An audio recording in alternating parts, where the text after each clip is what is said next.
The week is not off to a good start for embattled ex-pharma CEO Martin Shkreli. Now, after the alleged fraudster complained to the Wall Street Journal that he had been targeted by authorities for his drug price hikes and because of his personal persona, it's pretty outrageous on social media, now a company he headed has given him the boot as CEO. The 32-year-old Shkreli, quote, resigned from touring pharmaceuticals last week. But today, here's the news.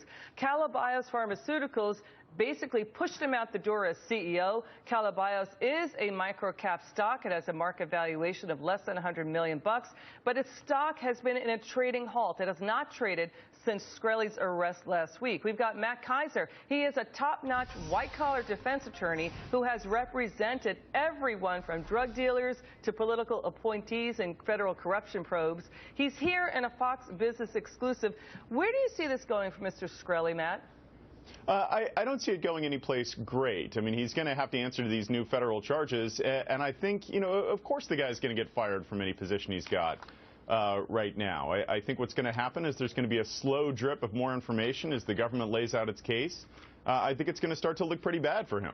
Well, here's the thing. What he is now saying to the Wall Street Journal, and I think you've read the story too, that basically, yeah, you know, he was a target. When he started hiking drug prices, that's when it became a target. But then the thing is, the SEC and law enforcement is saying the fraud started in 2009. So is he essentially saying, I wouldn't have been caught conducting my alleged fraud if I didn't hike drug prices? I don't get his argument. I think that's what he's saying. I think he's just way off base. I mean, the investigation started in 2012. That's when he started talking to the SEC, when his lawyers started talking to the Department of Justice. I mean, I think that the drug price stuff, the Wu-Tang Clan album, that may have come in to alter a judgment call on the margins here or there. Maybe he wouldn't have gotten arrested. Maybe they would have just let him turn himself in if it weren't for all the publicity he's got, if it weren't for all the fame he's got now. But no, I think this investigation was going before he jacked up those drug prices. I think that investigation was going to keep going regardless of his new.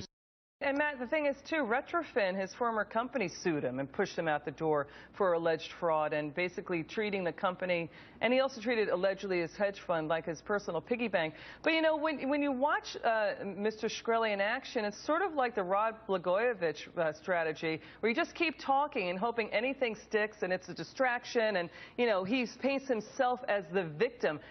That didn't work for Blagojevich. Will it work for Shkreli now? It is a high-risk strategy. I can't think of a time when that did work for somebody. It's not, if he were my client, it's not what I would be suggesting that he do right now. Although it's also very clear, you look at the guy, he's his own person.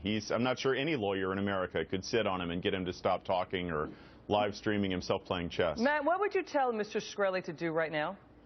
Stop talking. I would tell him to shut down social media, not go on the internet and talk to anyone, and sit down and have a hard conversation with me about these charges, about the evidence they've got, so that we can try this the only place it belongs, which is in a court. All right. Thank you, Matt Kaiser. Really sharp information. We're so appreciative that you joined us today. Of course. Top white-collar lawyer, criminal crime lawyer, Matt Kaiser with us just now. Thank you so much. Coming up next.